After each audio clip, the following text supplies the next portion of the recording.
Uh, my name is Matthew, and I have alcoholism. And I feel like it's a privilege to be here, what is my morning in California, with you, celebrating and sharing in my recovery. Keep going. My sobriety date is May 16th, 1993. And my hope today is to tell you what I was like just before I started in recovery from alcoholism and what the road over the last 29 years has been practicing these spiritual steps in my life. Yeah. నమస్కారం మిత్రులారా, నా పేరు రమణ అండి. నేను తాగుబోతుని. నేను ఇవాళ మన దగ్గర మాథ్యూ వచ్చి ఉన్నారు. ఆయన మనతో షేర్ చేసుకోబోయే విషయాలు నేను మీకు అనువాదం చేసి చెప్పడానికి ప్రయత్నిస్తానండి. ఇక్కడి నుంచి నేను చెప్పబోయేదంతా మాథ్యూ చెప్పింది. నమస్కారం అండి, నా పేరు మాథ్యూ. నాకు తాగుబోతుదనం అనే జబ్బు ఉంది. నాకు ఎంతో సంతోషంగా ఉంది. నేను మా కాలిఫోర్నియా రాష్ట్రంలో అమెరికాలో పొద్దుటపూట మాట్లాడుతున్నాను. మీ ఊర్లో మీకు రాత్రి అయింది. మీతో ఈ స్వస్థత అన్నది పంచుకోవడానికి, అందరం కలిసి సంబరం చేసుకోవడం నాకు చాలా సంతోషంగా ఉంది. నా సోబరేటీ డేట్ వచ్చి మే 16, 1993. ఇవాళ నేను మీతో ఏం పంచుకుందామని ఆశిస్తున్నానంటే, నేను ఎలా ఉండేవాడిని, నాకేమైంది, ఆ తర్వాత కిందట 29 ఏళ్లలో నాకు ఈ సోబరేటీ పథంలో నేను నడుస్తూ ఉంటే ఏం జరిగింది, ఎలా ఉందని, ఈ విషయాలు మీతో చర్చిద్దామని వాడు మీ ముందుకు వచ్చాను. Yes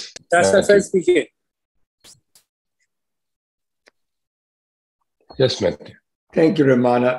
So a few weeks before May 16th, my sobriety date, I had ruined Mother's Day. It's a holiday here in the U.S. where we celebrate our mothers. I showed up drunk. I was asked to leave early. Everybody was very upset by my behavior. And it was, for some reason, that was the moment that compelled me into sort of a cycle of grace that ended up in me getting sober a couple of weeks later. I can say that I couldn't stop drinking, and I wanted to stop drinking with all my might. I owed everybody money. I had warrants out for my arrest. There was a young girl pregnant with my child across town. But even worse than all of those circumstances and all of the things I did was how much shame and loneliness I felt inside. I felt alienated from the world, and I had no idea that I was suffering from alcoholism. And the key characteristic of alcoholism is something we call the bondage of self. Yeah. Yeah. So, నేను మే 16, 93 sober అయ్యానని చెప్పాను కదా. దానికి కొద్ది వారాల ముందు జీవితంలో నా పరిస్థితి ఏంటంటే, మదర్స్ డే అనే ఒక సెలవు ఉంది అమెరికాలో. ఇది తల్లుల్ని సంస్మరించుకుంటూనే ఉంది. తల్లుల కోసం అని చెప్పి ఒక ఆదివారం నాడు అందరి తల్లులకి నమస్కారాలు చెప్పుకుంటాం. అలాగా మా అమ్మగారితో నేను మదర్స్ డే సెలబ్రేట్ చేసుకున్నాము ఆనందంగా అని అనుకున్నానే తప్ప, అక్కడ మొత్తం నేను వెళ్ళడం అందరికీ చాలా ఇబ్బంది కలిగించింది. మొత్తం అక్కడ ఉన్నదంతా తగలబెట్టాను. నన్ను, బాబు నువ్వు ఇక్కడ ఉండొద్దు అని చెప్పి మా ఇంట్లోంచి, మా అమ్మ దగ్గర నుంచి నన్నే గేంటేయడం జరిగింది. ఎందుకంటే నా ప్రవర్తన అంత అసహ్యకరంగా ఉంది. అదేనేమో ఇంకా ఆ తరుణంలోనే నాకు అనిపించిందేమో ఇంకా సోబర్ అవ్వాల్సిన సమయం వచ్చింది అని. అది నేను అనుకోలేదు. అది భగవంతుని దయ నా జీవితంలో గట్టిగా పనిచేయటం, ఆ క్షణాన్ని సోబరేటి వైపు నన్ను తిప్పడం, ఆ చక్రం అక్కడ తిరగడం మొదలుపెట్టిందని నేను అనుకుంటున్నాను. సరే, నేను తాగుబోతులందరిలాగా తాగుదాం అనుకున్నాను, తాగలేకపోయాను. అలాగని తాగుడు ఆపలేకపోయాను. ఇది జరిగింది. ఊరంతా అప్పులు. ఆర్థికంగా చూసుకుంటే నా పరిస్థితి చాలా దీనంగా ఉంది. ఊర్లో అవతల వైపు ఒక అమ్మాయి ఉంది. ఆవిడ అప్పుడప్పుడు చెప్పింది నాకు, నేను గర్భవతిని నీ బిడ్డతో అని చెప్పి. ఆ విషయం కూడా నాకు తెలియదు.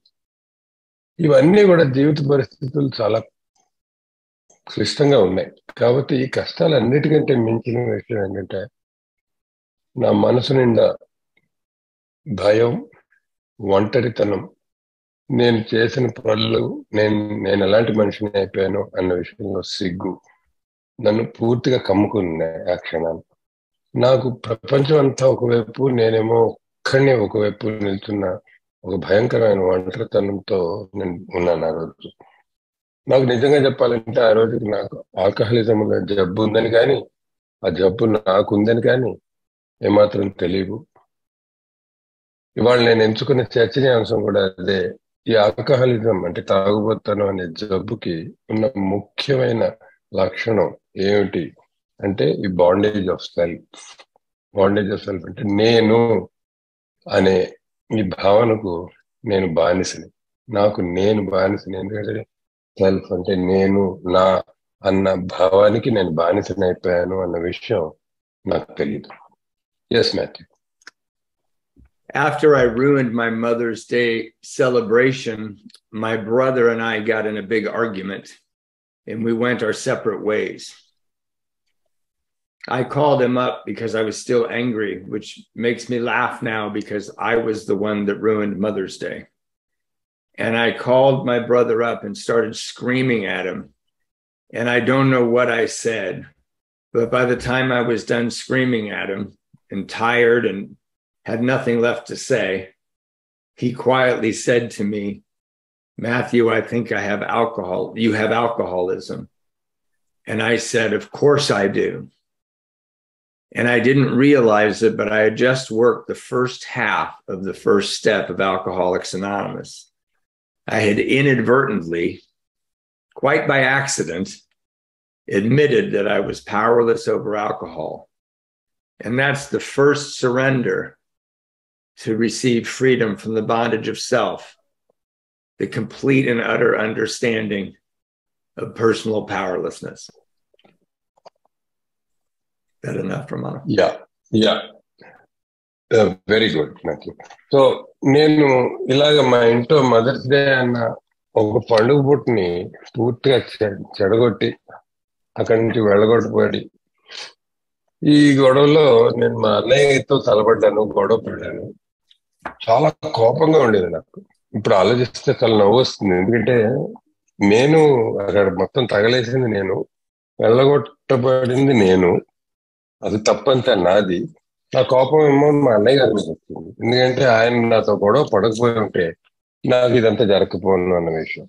అందుకని ఆయనతో గొడవ పడుతూ కోపంగా ఏమన్నానంటే, అసలు నువ్వు ఇలా చేసావు, అలా చేసావు, అసలు నా సమస్యలన్నిటికీ నువ్వే అని చెప్పి గొడవ పడుతున్నా. అరిచాను. ఎంతవరకు అరిచానంటే ఇంకా నాలో అరవడానికి ఏం సరుకు లేదు, శక్తి లేదు, ఇంకేమనాలో కూడా తెలీదు అన్న పరిస్థితికి వచ్చా. అంతా విన్నాడు పాపం మా అన్నయ్య చాలా ఓపికగా. విని చివరికి మెత్తగా ఏమన్నాడంటే, "మ్యాథ్యూ, నీకు తాగుబోతనం అనే జబ్బు ఉంది అని నా అభిప్రాయం అయ్యా" అని తమ్ముడికి చెప్పాడు నాకు. అవును, నాకు తెలుసు ఆ విషయం, నేను తాగుబోతున్నా అన్న. అలాగా అకస్మాత్తుగా అనాలోచితంగా మా అన్నయ్య అన్న మాటకి తిరిగి జవాబు చెప్పడంలోనే మొదటి సోపానంలోని మొదటి సగం నాకు ఆల్కహాల్ ముందు శక్తి లేదు, ఆల్కహాల్ ముందు నేను శక్తిహీనుని అన్న విషయం ఒప్పుకోవడం జరిగింది. నాకు తెలియదు అప్పుడు నేను మొదటి సోపానం చేస్తున్నాను, అందులో సగం ఒప్పుకున్నాను. కానీ ఇలా నా నోటి ద్వారా ఆ మాటలు వచ్చాయి. Yeah Matthew. My brother heard what I said and he realized that I might be willing to change. My brother was 12 years sober in Alcoholics Anonymous. And he said, "Don't go anywhere. I'm coming right over." And he drove very quickly to my house. And we went down and sat on the beach. I lived by the ocean. And we sat in a little lifeguard stand by the beach. And my brother started telling me how he felt when he was thrown out of our house when he was a kid. And I remembered that because I was afraid for him. And I'm much younger than him. And he told me how he felt when his wife and son threw them out of their house because of his alcoholism. And I remember that because I was about 13 years old. And then he told me how he felt when he lived in his car. And I remember that because I was afraid that someone in our family might die like a dog in the street. And I was 18 years old. And I didn't realize it, but my brother was trying to describe how I felt sitting on the beach with him at the end of my rope in complete desperation. Yeah. So అవును, నేను తాగబోతున్నాను చాలా గట్టిగా అని ఏమన్నా నన్ను ఆలోచిస్తుండగానే మా అన్నయ్య ఫోన్లో ఏమన్నా అంటే నేను వస్తున్నాను, ఎక్కడున్నావు అక్కడే ఉండరా అని చెప్పి నాకు చెప్పి ఎంత వేగంగా వీలుంటే అంత వేగంగా కారు వేసుకొని ఇంటికి వచ్చి నన్ను పట్టుకెళ్ళి బీచ్ దగ్గర కూర్చున్నాం. మా ఇల్లు సముద్రం దగ్గర ఉంటుంది, మా ఇల్లు అక్కడ ఉండేవాడిని. సో సముద్రం దగ్గర పట్టుకెళ్ళి అక్కడ లైట్ హౌస్ పక్కన కూర్చొని నాతో మాట్లాడటం మొదలుపెట్టాడు. అప్పుడు మొదటిసారి నాకు చెప్పాడు, ఒరే నేను చిన్నప్పుడు నన్ను ఇంట్లోంచి గంటేసినప్పుడు నీకు గుర్తుందా, ఎంత బాధగా అనిపించింది నాకు, ఎంత భయంగా అనిపించింది అని చెప్పాడు. అవును, నాకు గుర్తుంది. అతను నాకంటే చాలా పెద్దవాడు అన్నయ్య, కానీ అతన్ని ఇంట్లోంచి అమ్మా నాన్న వెళ్ళగొట్టినప్పుడు నాకు గుర్తు. నేను చాలా చిన్నవాడిని, వాడిని. అయ్యో ఎంత ఏమైపోతాడో అన్నయ్య అని ఒక బెంగ వచ్చింది, చాలా గుబులుగా ఉండింది చిన్నప్పుడు. ఆ తర్వాత తన భార్య పిల్లడు తన ఇంట్లోంచి తరివేసినప్పుడు తనకి ఎంత ఒంటరిగా ఎంత బాధగా అనిపించిందో చెప్పాడు. అది కూడా నాకు గుర్తుంది. ఆ సంఘటన జరిగినప్పుడు నాకు 13 ఏళ్ళు. ఆ తర్వాత నన్ను ఒక్కడిని ఒంటరిగా రోడ్డు మీద ఒక ఇల్లు తలపైన చూరు కూడా లేకుండా నేను కారులో పడుకున్నప్పుడు నాకు ఎంత బాధగా ఎంత ఒంటరిగా అనిపించిందో అని చెప్పాడు.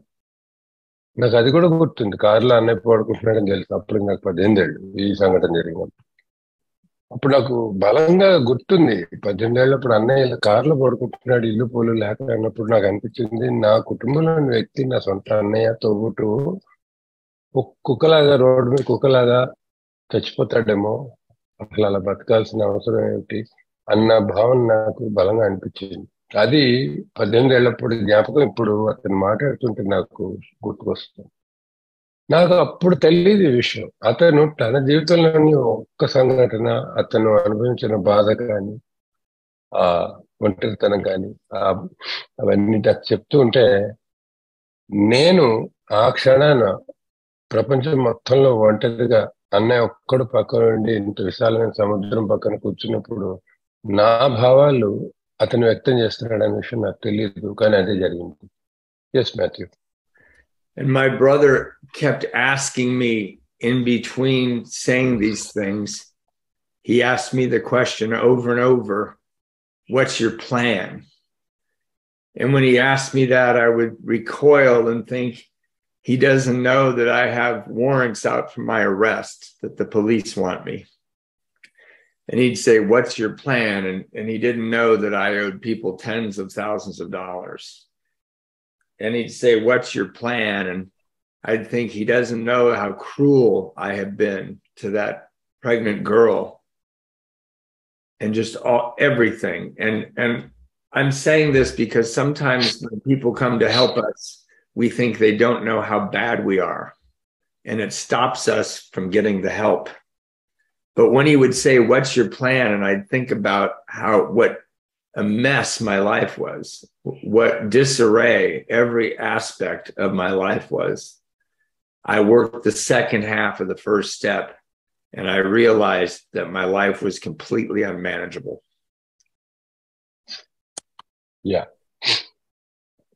సో ఆ సంభాషణలోనే అన్నయ్య నన్ను పదే ఒకటే ముక్క అడుగుతున్నాడు. ఏదో తన విషయాలు చెప్తున్నాడు. ఇందాక చెప్పాను కదా, నాకు ఐడెంటిఫై అవుతున్నాను. ఆ ఒంటరితనం అంతా నాకు అనిపిస్తుంది. నేను శక్తిహీనుడిని ఒప్పుకున్నాను. ఇప్పుడు అతను చెప్తుంటే ఒకటే ప్రశ్న అడుగుతున్నాడు. ఏంట్రా అంటే, ఏంటి గురు అసలు ఏం చేద్దాం అనుకుంటున్నావు జీవితంలో? ఏమన్నా పథకం ఉందా? భవిష్యత్తు ఎలా గడవాలి అనే విషయంలో నీకు ఏమన్నా ఇది పథకం ఉందా అని అడుగుతున్నాడు. అసలు పథకం అంటాడేంటి వీడు? పోలీసులు నా గురించి వెతుకుతున్నారని వారెంట్లు, అరెస్ట్ వారెంట్ ఉందని తెలుసా వీడికి, అన్నయ్యకి. మళ్ళీ అడుగుతాడు ఓ 2 వాక్యాలు, ఏంటి ఆ పథకం, ఏంటి ప్లాన్, ఏంటి ఇంకో నెక్స్ట్ భవిష్యత్తులో ఏంటి. వాడికి తెలుసా అన్నయ్యకి పదులు వేలు డాలర్లు, నేను $10,000 పైగా నేను అప్పులు తీర్చుకోవాలి బయట. అసలు వీడికి ఏం తెలుసు అనిపించింది. మళ్ళీ అడుగుతున్నాడు, ఏంట్రా నీ ప్లాన్. నా నా వల్ల గర్భవతి అయిన పిల్లకి, నేను పిల్ల పట్ల నేను ఎంత క్రూరంగా ప్రవర్తించాను అన్నయ్యకి తెలుసా అసలు. తెలీదు. తెలియకుండా ఏంటి పిచ్చి ప్రశ్నలు అని అనుకున్నాను. ఇదంతా మీకు ఎందుకు చెప్తున్నా అంటేనండి, మనని సహాయం చేద్దామని చెప్పి మనుషులు దగ్గరకు వచ్చి సహాయం చేయడానికి చేయి అందిస్తారు. అందించే టైంలో మనకి ఎలా అనిపిస్తుందంటే, నేను అసలు ఎంత అధోగతిలో ఉన్నానో, ఈ సహాయం అందిస్తున్నాడు కానీ వాడికి తెలీదు అనుకుంటాం. కానీ నిజం ఏంటంటే, ఆయన నాతో నీ పథకం ఏంటి, నీ ప్లాన్ ఏంటి అని పదే పదే అడగడం వల్ల నేను ఒక్కసారి నెమరు వేసుకుంటే, జీవితంలో ప్రతి రంగంలోనూ ఎటువైపు చూస్తే అటు అస్తవ్యస్తం, గందరగోళం తప్ప ఏం లేదు. అప్పుడు అతనితో మాట్లాడుతూనే నా మనసులో నేను చేసింది ఏమిటి అని ఇప్పుడు తెలుస్తుంది. అదేంటి అంటే, మొదటి సోపానంలో 2వ భాగం, నా జీవితాన్ని నేను సక్రమంగా నడుపుకోవడంలో పూర్తిగా విఫలమయ్యానన్న విషయం అక్కడికక్కడ ఒప్పుకోవడం జరిగింది. Yes ma'am. So after this discussion, in some very small way, I surrendered and said I would accept help. I would go into a hospital. I was very sick. I weighed 108 pounds. I don't know what that is in kilos, but in America we call it really skinny. And but they couldn't get me in the hospital for about a week. And I'm going to shrink this story down so I can get to recovery. I was drunk all night before he was going to pick me up for the hospital. And I answered the phone thinking it was him calling. And it was a woman who told me why my daughter was born. And I went out and tried to find my car. And I drove to the wrong hospital looking for my daughter and her mom. Because they weren't there, and I felt so afraid of not drinking anymore and of being a father, I decided to go home and shoot myself. I had a gun under my pillow, and I knew that I had the courage to do it now because I was so afraid. But when I got in my car, I laid my head on the steering wheel, and I started the car, and it backfired, so my head bounced off the steering wheel. And the name of the right hospital came into my head. And to this very day, 29 years later, I can tell you that is the grace of God, because I practice meditation and I know that I'm not in charge of what thoughts pop into my head. And I wasn't trying to think of the hospital. I was trying to get enough courage to go shoot myself. And I think God intervened. Yeah. So ఈ చర్చ అయింది అనేతో కొద్దిగా సవాన్గా ఏం చేశానంటే, నేను కొంచెం కాకపోతే కొంచెం ఒప్పుదలకు వచ్చాను. ఇది ఏదో ఒకటి చేయాలి, నా పరిస్థితి నిస్సహాయకరంగా ఉంది అని ఒప్పుకున్నాను. సరే అన్నయ్య, నువ్వు చెప్పినట్టు ఆసుపత్రిలో చేస్తాను, కాస్త ఆరోగ్యం బాగా చేసుకుంటాను అన్న విషయం మొట్టమొదటిసారి మొదలు పెట్టారు. సరే, హాస్పిటల్ ఫోన్ చేశాడు. హాస్పిటల్ వాళ్ళేమో ఒక 10 రోజులు పడుతుంది మీరు హాస్పిటల్లో చేరడానికి, బెడ్స్ అవి ఖాళీ లేవు, ఉన్నప్పుడు మీకు చెప్తాము అని చెప్తాను. అన్న ఏమన్నాడంటే, వాళ్ళు చెప్పగానే వాళ్ళు కబురు చేయగానే నేను పట్టుకెళ్తాను హాస్పిటల్కి, అందాక జాగ్రత్తగా ఉండు అని చెప్పి వెళ్ళాడు. సరే, మన్నాడు హాస్పిటల్కి వెళ్ళాలి. మొత్తానికి తేదీ వచ్చింది, హాస్పిటల్ తేదీ. సరే, నన్ను చేరుస్తారు అనుకున్న ముందు రోజు గట్టిగా తాగేశాను. నేను పూర్తిగా పీకల మీద తాగేసి ఏదో ఫోన్ మోగింది. ఫోన్ మోగితే నేను ఏమనుకున్నానంటే, హాస్పిటల్ వాళ్ళు ఏదో పలానా టైంకి రండి అని ఫోన్ చేస్తారేమో అని ఫోన్ ఎత్తితే ఒక ఆవిడ ఉంది, ఎవరో అవతల. ఇప్పుడు ఇందాకలో ఒక అమ్మాయి నా వల్ల గర్భవతి అయింది అని చెప్పాను కదా, వాళ్ళు ఏం చెప్పారంటే, నీకు కూతురు పుట్టిందా అని చెప్పారు. వెంటనే ఫోన్ పెట్టేసి ఆమె నిన్ను నా కూతుర్ని చూసుకోవడానికి కారులో పరిగెట్టుకుంటూ వెళ్ళాను. ఎటొచ్చి వాళ్ళు ఏ హాస్పిటల్లో ఉన్నదో ఆవిడ నాకు డెలివరీ ఏ హాస్పిటల్లో జరిగిందో కూడా నాకు మర్చిపోయి పరిగెట్టుకుంటూ వెళ్ళాను. ఎక్కడికి వెళ్ళానంటే వేరే హాస్పిటల్కి వెళ్తే అక్కడ వాళ్ళు లేరు. అక్కడ ఈ పేరున్న వాళ్ళు ఎవరు లేరండి అని చెప్పారు. చెప్తే ఇంకా నాకు ఎంత నిస్సహాయమైన స్థితిలో ఉన్నానంటే, నేను ఎంత తల బదులు కొట్టుకున్నా హాస్పిటల్ పేరు గుర్తు రావట్లేదు. ఇప్పుడు ఏమేమో నా వల్ల గర్భవతి, నాకేమో కూతురు పుట్టినట్టున్నారు. ఇప్పుడు ఈ మనిషిని ఎలాగ నేను గుర్తుపట్టాలి? ఏ హాస్పిటల్లో వెతుక్కోవాలి? నాకు కూతురు పుట్టిందంటున్నారు, ఎక్కడికి పోవాలని అసలు ఏ దారి కనిపించలేదు. మొత్తం అంతా చీకటి అయిపోయింది. ఇంకా లాభం లేదు, నా బ్రతుకు వృధా అని చెప్పి నా ఇంటి దగ్గర దీని కింద నా దగ్గర ఒక తుపాకీ ఉంది, గన్ ఉంది.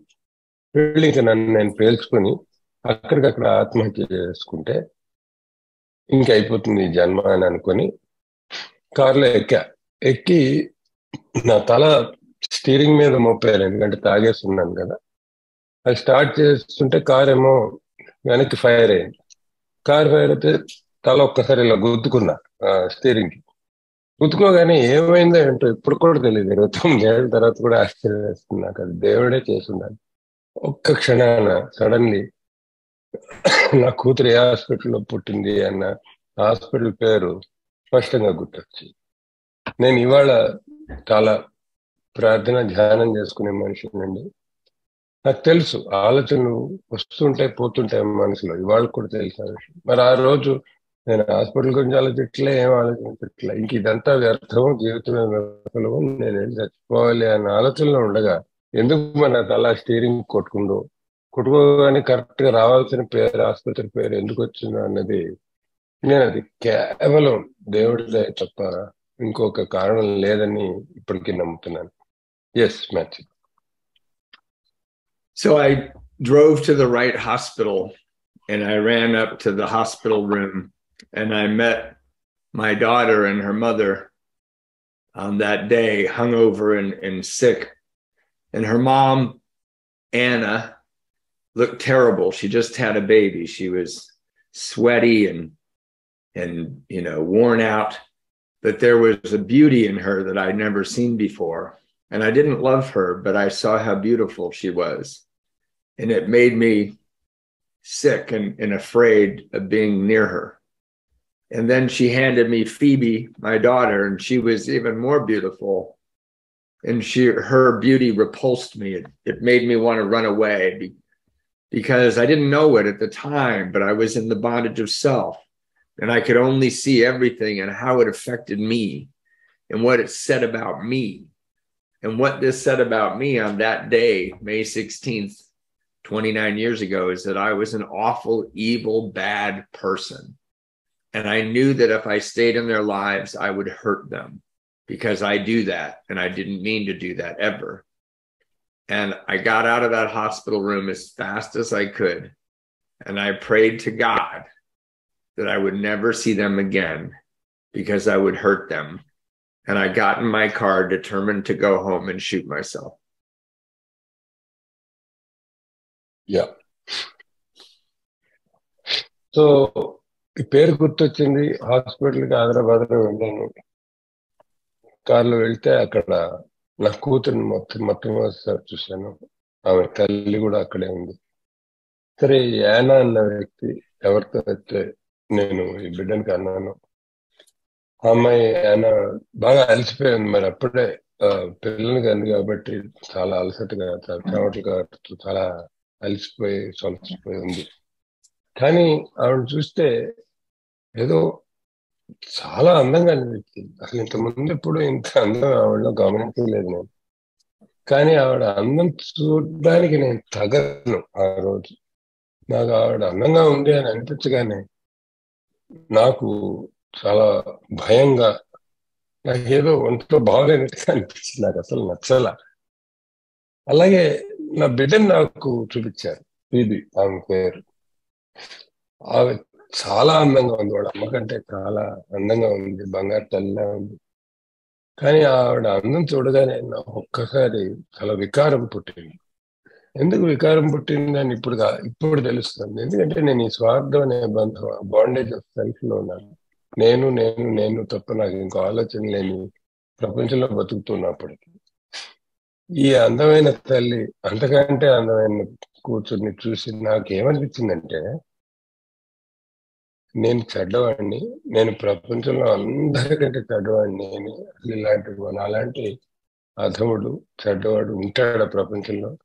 నా మీద నాకు అసహ్యం వేసేలా చేసింది వాళ్ళందరం. వాళ్ళందరినీ చూడలేకపోయాను. నన్ను నేను అసహించుకోవడంలో ఏంటంటే నాకు అక్కడి నుంచి పారిపోవాలనిపించింది. ఇది లాభం లేదు, ఇంత అందం నేను తట్టుకోలేను, ఇంత మంచితనం నేను తట్టుకోలేను, ఎందుకంటే నేను పూర్తిగా దిగజారిపోయిన వాడిని, చెడ్డవాడిని. ఇంకా లాభం లేదు, ఇందాక అనుకున్నట్టు కార్లో ఇంటికి వెళ్ళిపోయి నన్ను నేను పేల్చుకొని చచ్చిపోదామని నిర్ణయించాను. Yes match. So I raced home and I ran up the stairs to my apartment, and my brother was standing by my front door with my suitcase all packed in his hands. That also is the grace of God. I couldn't go in the apartment. I couldn't get the gun. I couldn't end my life. He wouldn't let me go in the apartment. He said, get in the car. And my sponsor says the most spiritual sentence in Alcoholics Anonymous is, get in the car. And I went off to a hospital and I was separated from alcohol for 30 days. I gained 47 pounds and I started to feel a little more present, but that was about it. And when you're an alcoholic and you're freed from alcohol, there's a saying I always think of from a friend of mine, Cliff Roach used to say, if alcohol doesn't make you want to work the steps, sobriety sure will. Is that enough, Ramana? Yeah, this is good. So ఇంకా జీవితం అంతం చేసుకుందామని బయలుదేరి పరిగెట్టుకుంటూ ఇంటికి వెళ్ళిపోయాను. ఇంకా car ఆపాను, ఇంకా లోపలికి వెళ్ళడం, దిండి కింద తుపాకి తీసుకొని నన్ను నేను చంపేసుకొని అక్కడితో అయిపోవాలి అనే బలమైన కోరికతో నా మీద నేను పూర్తిగా అసహ్యం నిండి వెళ్ళాను. వెళ్ళేటికి ఇంకా ముందు తలుపు తీయకుండానే అక్కడ బయట మా అన్నయ్య నిల్చున్నాడు. మొత్తం నా సామాన్లన్నీ సూట్ కేసులు ప్యాక్ చేసుకుని అక్కడ ఉన్నాడు. అసలు లోపలికి కూడా వెళ్ళలేవు. నువ్వు లోపలికి వెళ్ళడానికి వీల్లేదు, కారు ఎక్కువ అన్నాడు. ఆ తర్వాత ఈ విషయం మా స్పాన్సర్ చెప్తే మా స్పాన్సర్ అన్నాడు, నువ్వు అప్పటి వరకు విన్న ఆధ్యాత్మిక వాక్యాలన్నిటిలోకి గొప్ప ఆధ్యాత్మిక వాక్యం ఏంటంటే నోరు మూసుకొని కారు ఎక్కువ అనేది చాలా ఆధ్యాత్మిక వాక్యం నీకు, ఎందుకంటే అదే నిన్ను నీ బ్రతుకుని కాపాడింది అని చెప్పి. అక్కడ 30 రోజులు ఉన్నానండి. 30 రోజుల్లో ఇందాక చెప్పడం మర్చిపోయాను, రాజ్ కుమార్ గారు చాట్లో కూడా పెట్టారు. అసలు ఆ సమయానికి ఈ అధోగతిలో ఉన్నప్పుడు నా బరువు ఎంత అంటే 108 పౌండ్లు, అంటే మన లెక్కలో 49 కిలోలు సుమారు. అంత సన్నగా బక్కగా ఉండేవాడిని, పాలిపోయి ఉండేవాడిని. ఆ 30 రోజుల్లో ఒక 15 కిలోలు బరువు పెరిగాను, కాస్త ఆరోగ్యం వచ్చింది. అప్పుడు ఈ సోపానాల కార్యక్రమం మొదలు పెట్టాల్సి వచ్చింది అని ఎందుకన్నానంటే, నా మిత్రుడు ఒకడు ఉన్నాడు క్లిఫ్ రోచ్ అని. అతను ఏమన్నాడంటే, నువ్వు సోపానాలు చేయాలని నీకు ప్రేరణ మధ్య నుంచి రాకపోతే పర్వాలేదు, సోబరైటీ నిన్ను సోపానాలు చేసేలాగా చేస్తుందిరా, ఎందుకంటే సోబర్ జీవితం గడపడానికి సోపానాలు అవసరం, ఆ సోపానాలు అవసరం అని చెప్పాడు. అది నిజంగా నా జీవితంలో కూడా నాతో జరిగింది. Yes match. So when I got out of the hospital and got a ride home and I went into my apartment, there was a big party in my apartment. People were drinking and doing drugs. There were women in bathing suits doing drugs and smoking pot and drinking. And I turned around and I ran out of my own apartment. And the reason I did that is because I had a thought. And my thought was, Matthew, you have nothing. You have no money. You have no prospects. You have no self-respect. You have no friends. But you've got 30 days of sobriety. And I didn't want to throw it away on those people again. I had been a professional touring musician and I got thrown out of several rock and roll bands because I always went off with the fun people. And here they were again in my apartment, which was inconvenient because I lived there alone. So I ran down the street and I found a payphone and I called Alcoholics Anonymous and I asked for help. And there was an Alcoholics Anonymous meeting right across the street from the payphone. And that also is the grace of God. Yeah. So, ఇందాక మా అన్నయ్య నన్ను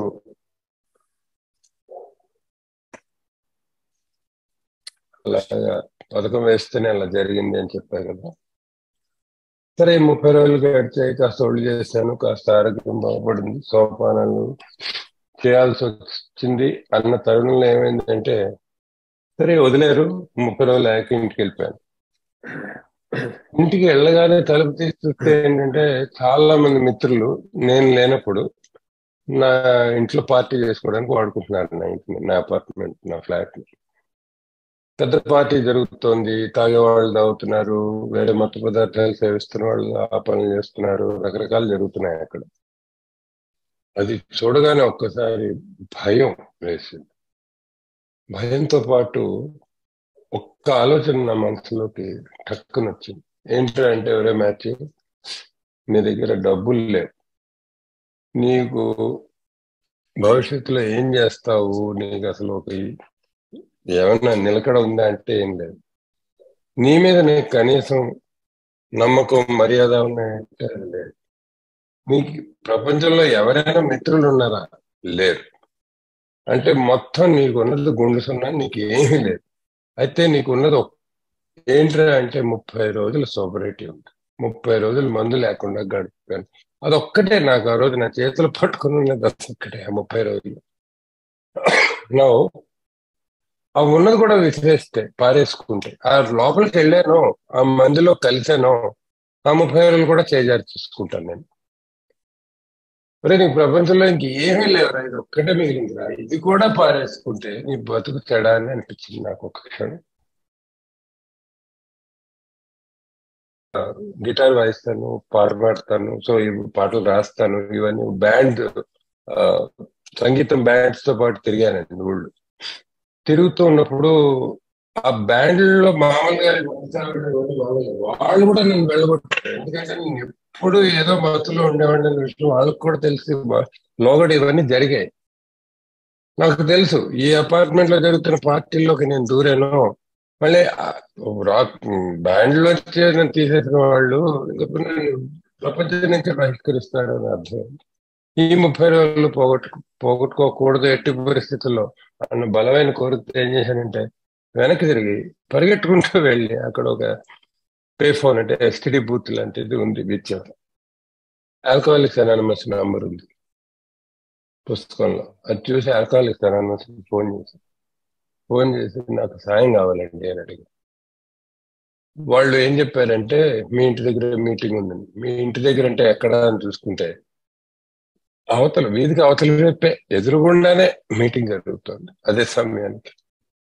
మళ్ళీ ఇది కూడా భగవంతుని దయ నేను తప్పకుండా భావిస్తున్నాను. ఎందుకంటే ఇవన్నీ వరుసగా ఒకదాని తర్వాత ఒకటి నా జీవితంలో జరుగుతూ వచ్చాయి. ఇది కూడా మళ్ళీ భగవంతుడే నా కోసం పథకం వేశాడు అని ఇప్పుడు నేను తెలుసుకొని చెప్పగలుగుతున్నాను. Yeah Matthew. Thank you, Ramana. So I went to the meeting and it didn't make any sense to me. And when I got out of the meeting through a series of events, I ended up on my mother's and father's doorstep. And my mother was very, very sick with cancer, and my father was very much in love with her. And I did not want to disturb them with my problems. But that night I moved in with them, and it was very uncomfortable for me. And in the morning I woke up and I didn't know what to do. So I went to an Alcoholics Anonymous meeting. And that was also very uncomfortable for me. And for the first few months, I would just go to meetings, 3 meetings a day, and not like them because they were uncomfortable. And then I'd go back to my parents' house and feel uncomfortable there. And then one day, I woke up and I helped my dad make breakfast for my mother who was sick. And I realized what a beautiful man he was and how lucky I was. And I really saw him and enjoyed being with him and helping him. And then I rushed off to my morning meeting. And I was so happy when I saw a couple people that were there. And I started to see you people, AA, and how loving and accepting and kind you were. And I didn't know it, but I had worked the second step internally, because the second step says came to believe. And I very naturally came to believe that I could survive and maybe thrive. And I can very clearly tell you, there was just enough of a relief of the bondage of self that I could actually see the beauty around me.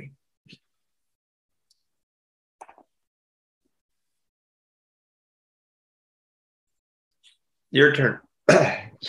Sorry, there's a noise in the background. I'll move locations in the next time, but let's go through this. So, వాళ్ళు ఏ meeting అన్నారు, ఎదురుగుండా ఏ మీటింగ్కి వెళ్ళా, నాకు ఏమీ అర్థం అవ్వలేదు. మీరు చెప్పిన ఏమీ ఒక్క ముక్క బొరకెక్కల. కొన్నాళ్ళ తర్వాత అది అక్కడ కొన్ని పరిస్థితుల వల్ల ఏమైందంటే ఆ మీటింగ్ నుంచి యాక్టివిటీ చేసి మొత్తానికి మా అమ్మ నాన్న ఇంట్లో తేలే. ఇప్పటికి మా అమ్మ చాలా జబ్బు కూడా ఉంది, క్యాన్సర్ వ్యాధితో. నాన్నగారేమో ఆమెను చూసుకుంటున్నారు. నాన్నకి అమ్మంటే అమితమైన ప్రేమ, దగ్గరుండి పాపం ఘోరమైన జబ్బుతో ఆవిడ బాధపడుతుంటే చూసుకుంటున్నారు. నాకు ఎందుకో వాళ్ళ జీవితంలో దొరకడానికి అనిపించకపోయినా నేను నాకు ఇల్లు పొల్లు లేక అక్కడ వాడుతూ ఉన్నాను. కానీ నాకేమిటో ఇబ్బందికరంగా ఉంది వాడు ఇంటర్మీడియట్ ఉన్నప్పుడు.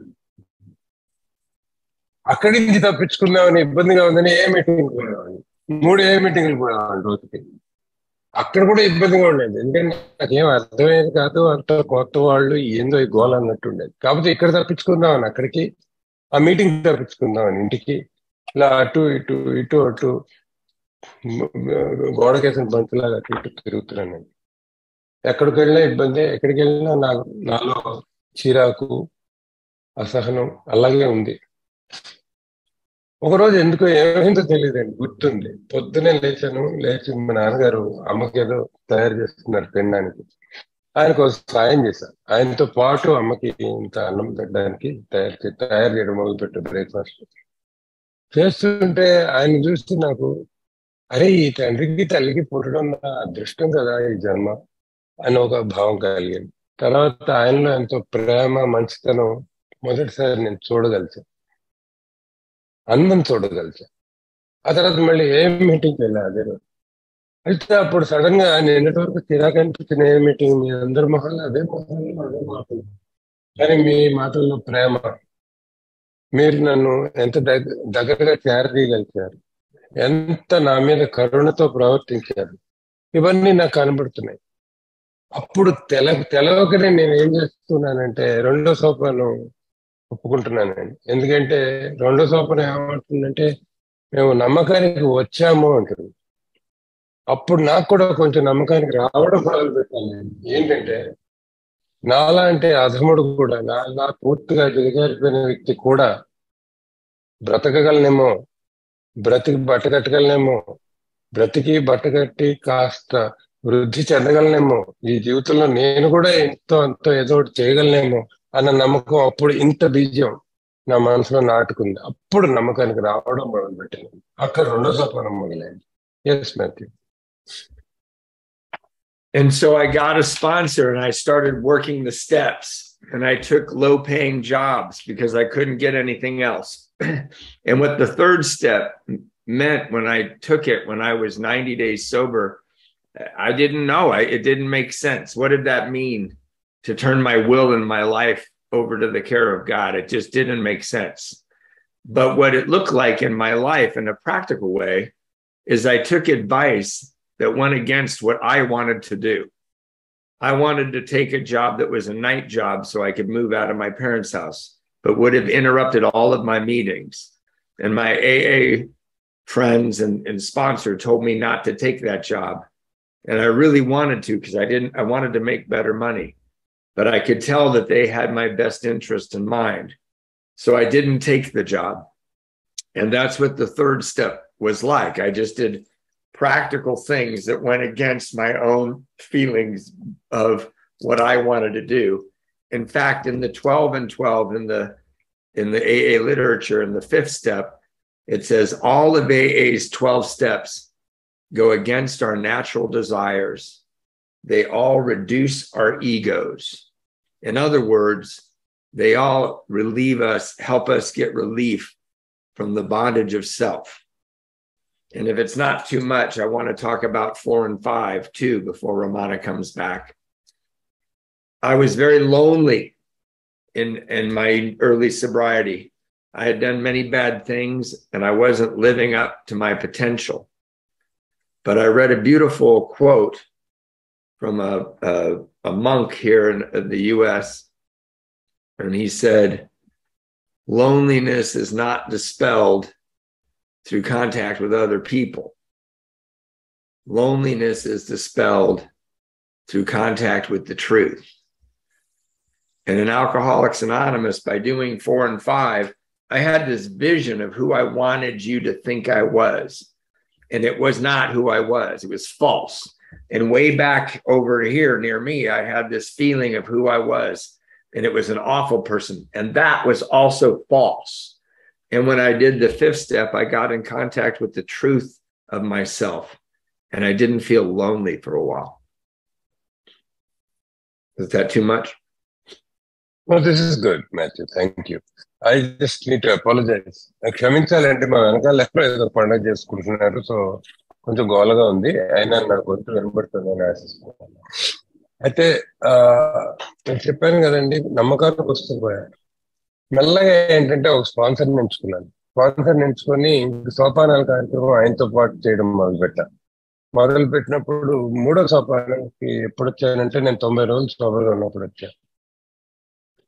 ఏంటో దాని అర్థం తెలియదండి. నా జీవితాన్ని భగవంతుడికి సమర్పించడం అంటే ఏమిటో కూడా నాకు తెలియదు. కాకపోతే నాకు క్రమేపీ అర్థమైందంటే సోపానం కార్యాచరణ చేసుకుంటే నేను అనుకున్న దానికి విరుద్ధంగా నాకు ఇతరులు చెప్పింది, నా శ్రేయస్సు కోరి వాళ్ళు చెప్పిన మాట వినడం 3వ సోపానం కార్యాచరణ మొదలు అర్థమైంది. ఉదాహరణకి ఆ టైంలో నేనేమనుకున్నానంటే, పగలంతా అమ్మ నాన్న ఉండి సాయంత్రం పూట నుంచి రాత్రంతా ఉండే ఉద్యోగం, నైట్ షిఫ్ట్ ఉద్యోగం తీసుకోవాలనుకున్నా. ఎందుకంటే డబ్బులు కొంచెం ఎక్కువ వస్తాయి. 2, రాత్రిపూట అమ్మ నాన్న పడుకున్నప్పుడు వెళ్ళి ఉద్యోగం తీసుకోవచ్చు అన్న ఆలోచన. ఎటు వచ్చి నా స్పాన్సరు మిత్రులు ఏం చెప్పారంటే, వద్దురా, నువ్వు సాయంత్రం మొదలు అర్ధరాత్రి వరకు ఉద్యోగం చేసుకొస్తే నువ్వు మీటింగ్కి వెళ్ళే సమయంలో ఉద్యోగంలో ఉంటావు, నీకు మీటింగ్లు అవసరం అని చెప్పారు వాళ్ళు. నాకు నచ్చల. ఎందుకంటే నా డబ్బు వేసే ప్లాను మా అమ్మ నాన్నకి వీలుగా నేను అనుకున్న పథకం కాదు అది. కానీ నా పథకం కాదు, వాళ్ళు చెప్పింది విందాము అని నాకు అనిపించింది. అదే 3వ సోపానం కార్యాచరణలో మొదలు వాళ్ళు చెప్పినట్టే చేశా. నిజానికి చెప్పాలంటే మన పుస్తకంలో రాసినవి అన్ని సోపానాల్లో ఆధ్యాత్మికమే. ఆధ్యాత్మికత ఎక్కడి నుంచి వస్తుందంటే, నాకు నచ్చింది నేను చేయటం మానేసి నేను నచ్చిన వాళ్ళు నాకు చెప్పిన విషయాలు నేను పాటిస్తూ పోవడంలోనే ఆధ్యాత్మికత మొదలవుతుంది అనే విషయం నేను నేర్చుకున్నాను. అలాగే 4-5 సోపానాల గురించి క్లుప్తంగా చెప్పాలంటేనండి, ఒంటరితనం అనేది పోయిందండి చేయడం వల్ల. ఎందుకు అని ఆలోచిస్తే ఎవరో ఏ మిత్రుడు చెప్పాడు తర్వాత, ఒంటరితనం 10 మందితో కలిసి ఉంటే పోదురా, ఒంటరితనం పోవాలంటే నువ్వు నిజాన్ని ధైర్యంగా ఎదుర్కొనే శక్తి నీకు రావాలి.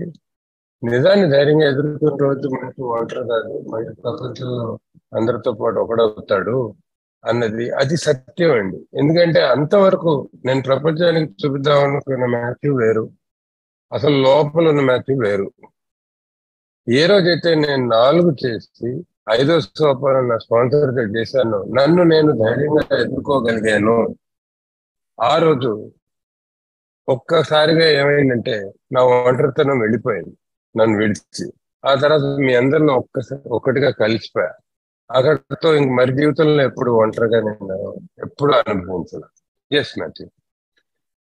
So I stayed with my parents and helped my father with my mother's illness. I supported Phoebe and financially and visited her with her mom. And then in 6 and 7, when I first looked at 6 and 7, I had so many character defects. And in my religion growing up, they taught me that I should work on them. But in Alcoholics Anonymous, they told me I should let go of them or be willing to have them removed. So for the last 29 years, I've really just become more aware of things that I do that are selfish. And, selfishness is painful. Self-centeredness hurts me, not you. And I didn't know that. And what I learned in Alcoholics Anonymous was if I admit to my character defects, I draw people close to me. If I perform my character defects, I drive people away from me. And I've learned many things. I have a very successful marriage. I didn't marry Phoebe's mom, but I've been married for 26 years to a woman I love dearly. We have stayed close with Phoebe and her mom. I have 2 children of my own, and we've adopted a 4th because my wife told me we should. And I've lived this way. And that's how I've really learned about my character defects, how I interact with you, what blocks me from you, what keeps my love from getting to you and keeps your love from getting to me. Those are character defects like lust and greed and anger and envy. They're just things that block me from the Spirit of God.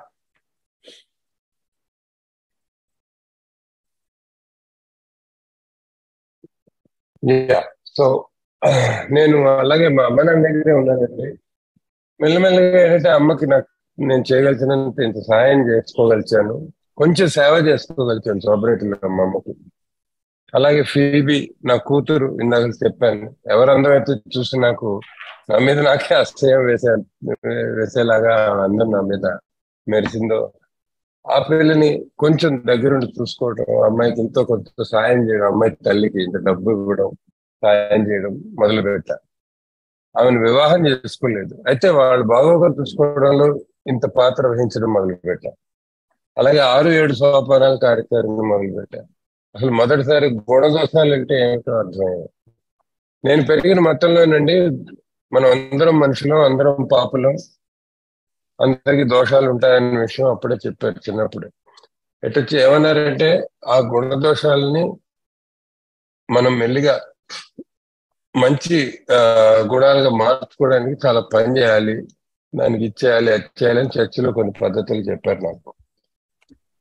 ఇక్కడ నాకు మీరేం చెప్పారంటే నేను దాని మీద పని చేయటం కాదు, నా గుణదోషాలన్నీ వదిలేయాలి, ఆయనకి ఆ పరమాత్మకు అన్ని వదిలేసేయాలి అని చెప్పారు. ఇంకా దాని మీద నేను పని చేసేది ఏం లే, ఈ ప్రోగ్రామ్ లో అన్ని ఆయనకి అప్పచెప్పడం మొదలు పెట్టా. మెల్లమెల్లగా నేను నేర్చుకున్న సత్యాలు ఏంటంటే స్వార్థం చాలా బాధాకరం అండి. నేను ఇంతకుముందు స్వార్థంలోనే బతికాను. నా స్వకేంద్రీకృతమైన బ్రతుకు, నా మీదే సెంటర్ అయి ఉండాల్సిన బ్రతుకు అసలు హాని చేసేది నాకు, ప్రపంచానికి కాదు.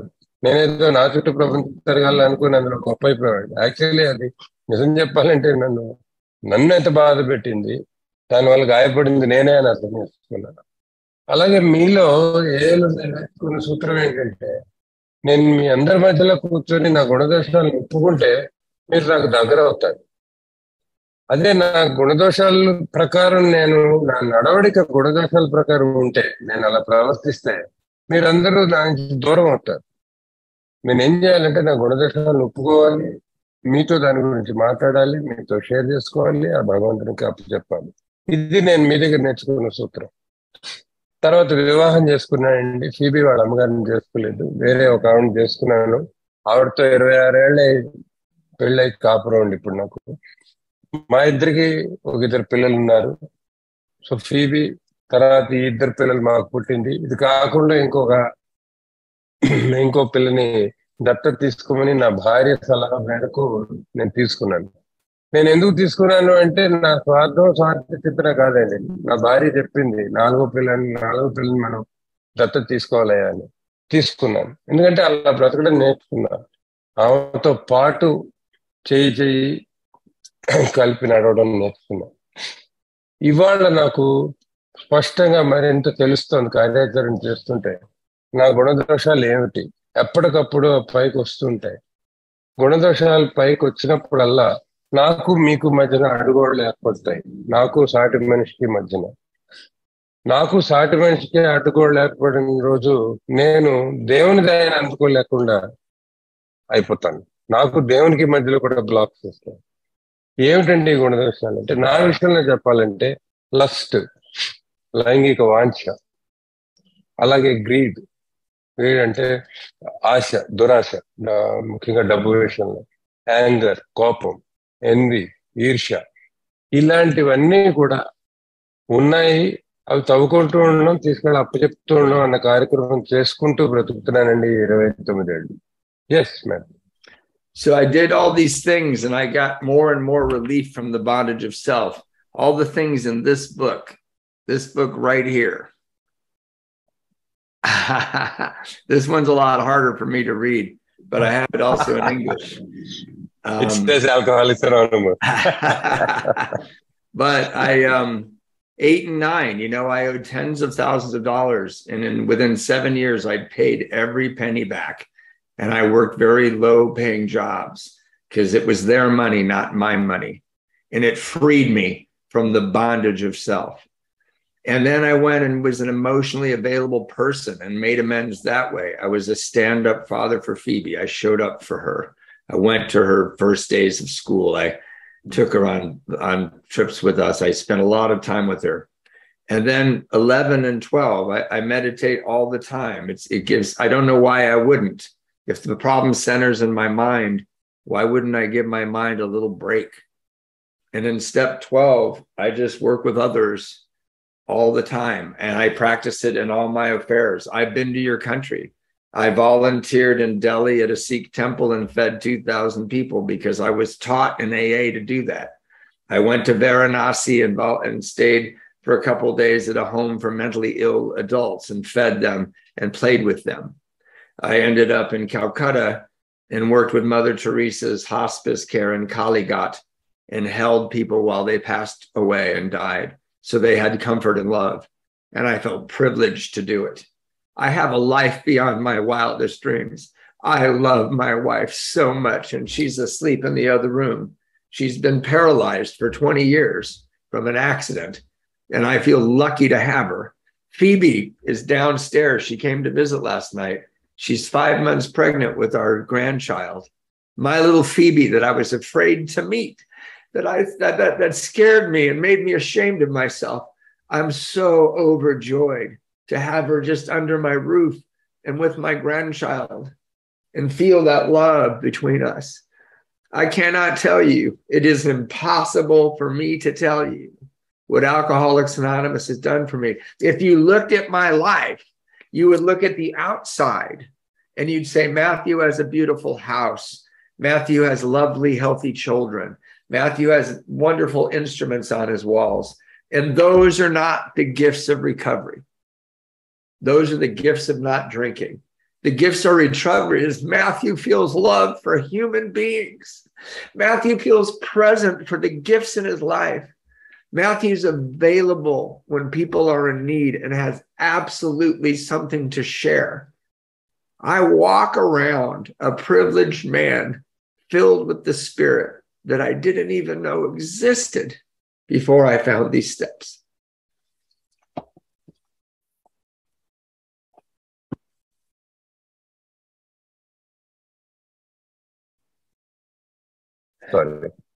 సారీ నేను ఈ పనిని చేసుకుంటూ పోయానండి. సోపానాల కార్యక్రమం ఎక్కడ నేర్చుకున్నానండి ఈ కార్యక్రమం అంతా అంటే, మీకు బిగ్ బుక్ చూపించాడు కెమెరాకి. ఈ బిగ్ బుక్ లో తెలుగు బిగ్ బుక్ ఎంచుకొని చూపించాడు అనమాట. ఆయనకి ఇలా బిగ్ బుక్లు వేరే భాషల్లో ఆయన సమకూర్చుకోవడం ఆయనకు సరదా అనుకుంటా. మన జిఎస్ వరల్డ్ కూడా కొన్ని బిగ్ బుక్లు వెళ్ళినట్టు ఆయన ఇంటికి. సో మొత్తానికి అది చూపించాడు. ఈ బిగ్ బుక్ లో ఉన్నాయండి అన్ని, నాకు తెలుగులో అర్థం అవుతుంది, కాకపోతే ఇంగ్లీష్ లో చదువుకొని ఏదో చేసుకుంటున్నాను అని చెప్పాడు. అయితే 8-9లో ఏం చేశానండి అంటే, ఇందాక చెప్పాను మీకు $10,000 ఎన్నో డాలర్లు అప్పుల పాలై ఉన్నాను నేను సోబరేట్కి వచ్చేనాడు. ఒక్కొక్క రూపాయి, ఒక్కొక్క డాలరు, ఒక్కొక్క పైసా మొత్తం అంతా తీర్చేశానండి.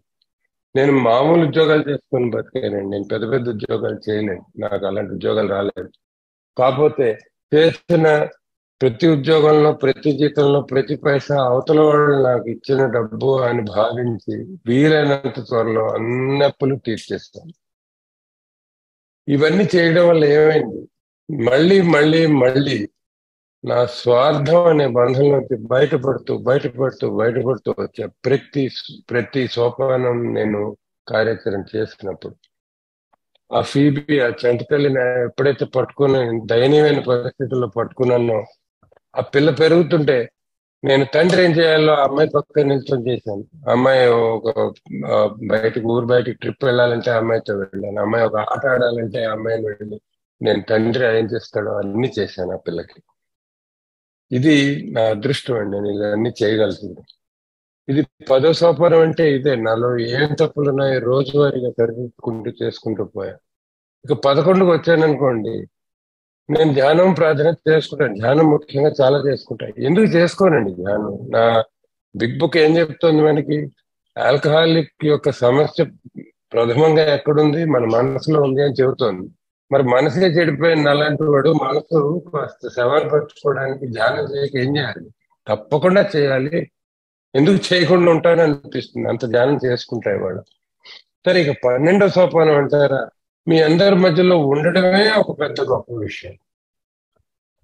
నేను మీ దేశానికి కూడా వచ్చానండి, అంటే మన ఇండియాకి వచ్చానని చెప్తున్నారు. మీ దేశంలో ఢిల్లీలో ఒక గురుద్వారాకి వెళ్ళాను, సిక్కు మతస్థుల దగ్గర. అక్కడ ఒక రోజంతా కూర్చొని 2000 మందికి అన్నం చేయడంలో నేను పాల్గొన్నాను. అలాగే కాశీకి వెళ్ళాను. కాశీకి వెళ్ళి అక్కడ పెద్దవాళ్ళు, వాళ్ళు కొంచెం మట్టి చెల్లించిన వాళ్ళు, అలాంటి వాళ్ళు ఉండే చోటకి వెళ్ళి వాళ్ళకి సేవ చేసుకున్నా. కలకత్తా వెళ్ళా, Mother Teresa Missionaries of Charity సంస్థ దగ్గర ఉన్నాను. కాళీఘాట్ దగ్గర ఉన్నాను కలకత్తాలో. అక్కడ దీనావస్థలో ఎవ్వరు చుట్టుపక్కల లేకుండా చావు దగ్గరలో ఉన్న వాళ్ళని నా చేతులతో పట్టుకొని నా ఒళ్ళో వాళ్ళని చివరి శ్వాసం ఎంతో మంది వదిలేరండి నా దగ్గర. ఎందుకంటే పోతూ కనీసం వాళ్ళకి ఇంత ప్రేమ ఊరట కలుగుతుందని నా ఆశ. ఇవన్నీ నేను ఏదో గొప్ప చెప్పుకోవడానికి చేయట్లేదండి, ఇవన్నీ చేయడం నా అదృష్టంగా భావిస్తున్నాను. కాబట్టి ఇదంతా నాకు నేర్పించింది మీరు, కాబట్టి మీ దగ్గర ఉండి నేర్చుకుని చేస్తున్నాను. నా భార్య పక్క రూమ్ లో ఉందండి. ఆవిడ 20 ఏళ్ల నుంచి పక్షవాతం వచ్చి పడుంది, 26 ఏళ్ల వివాహంలో. ఆమెకు సేవ చేసుకోవడం నేను గర్వంగా భావిస్తున్నాను, ఒక గౌరవంగా భావిస్తున్నాను. ఏ ఫీబీ అయితే ఇందాక చెప్పాను పెరిగి పెద్దదై ఇప్పుడు నాకు ఒక మనోహరాన్ని ప్రసాదించింది. ఆవిడ కింద ఉంది, కింద రూమ్ లో. వాళ్ళ అమ్మని నేను పెళ్లి చేసుకోకపోయినా ఆ పిల్ల నా కూతురు, ఆ అమ్మాయి కూతురు నా మనవరాలు, వీళ్ళంతా నా ఇంటి ఉండడం నా గుండె నిండిపోతుంది అది తలుచుకుంటే.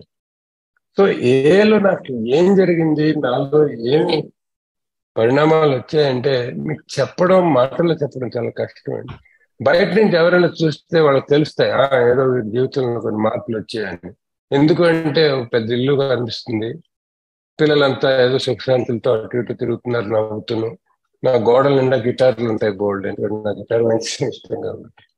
ఇవన్నీ సోబరైటీ ఇచ్చిన గిఫ్ట్స్ కాదండి, నాకు సోబరైటీ ప్రసాదం కాదు. ఇది తాకపోవడం వల్ల వచ్చిన విషయాలు అవన్నీ, అబాహ్యమైన విషయాలు.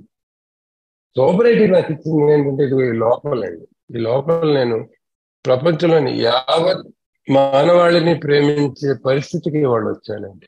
మానవుడు జన్మెత్తిన ప్రతి వాడికి మ్యాథ్యూ తల వంచుతాడు, ప్రేమిస్తాడు గుండె లోతుల నుంచి. ప్రతి మనిషితోనూ నేను షేర్ చేసుకోవడానికి ఏదో ఒకటి ఉంది నా జీవితంలో. మీ అందరి మధ్యలో కూర్చొని మీతో మాట్లాడటమే ఒక గౌరవంగా భావించేవాడిని. ఇదంతా ఈ లోపల నుంచి పెళ్ళుగుతున్న ప్రేమ ఉంది సారు, ఇది మీరు పెట్టిన ప్రసాదం, ఇది సోబరైటీ పెట్టిన ప్రసాదం, ఈ సోపానాల కార్యక్రమం నాకు ఇచ్చిన ప్రసాదం అని చెప్తున్నారు Matthew. Yes Matthew, I'll finish with this. What a privilege, what a privilege to have my friend Ramana, who I trust so much with my words, translate for me. And I wish you could be me and look at all your beautiful Indian names that sound like music to me. Sirivanas Reddy, Aravind Vasudevan. I know I'm making a mess of them. Prasad, Kumar. It's just a beautiful thing. I hope you'll turn your cameras on to ask questions, but it has been a lovely experience to share my experience with you so far away in a place that I truly love. So thank you, Ramana, for all of your help. Yeah చివరికి ఏంటంటే మీ అందరి దగ్గరికి రావడం చాలా సంతోషం అన్నాడు. ఏదో నా మిత్రుడు అవడం అని చెప్పాడు, కానీ నేను అతను పూర్వ నుంచి స్నేహితులు అది పక్కన పెట్టింది. ఇప్పుడు మీ పేర్లని చూసి బొత్తిడి పడిపోతున్నాడు. ఏమంటున్నాడు అంటే, మీ పేర్లన్నీ నాకు చదవటం రాదు, సరిగా ఎలా చదివినా నేను పాడు చేస్తాను ఆ పేర్లు, కానీ నాకు ఆ పేర్లన్నీ చదువుతుంటే వరుసగా సంగీతం వాయించినట్టుగా ఉంది నా మనసులో చెప్తున్నాడు అనమాట. చెప్పి మీ అందరి ఎదురుగా రావడం చాలా అందమైన అనుభవం అండి. కనీసం ఇప్పుడు ఇది అయింది కాబట్టి మీరు ప్రశ్నలు అడిగేది ఉంటే కనీసం వీడియో ఆన్ చేసుకోండి, మీ అందమైన మొహాలు చూడాలంది అని చెప్పి ఒక వినపం చేసుకుంటూ ముగిస్తున్నారండి Matthew. Thank you Matthew, that was lovely as usual. Thank you. There's some.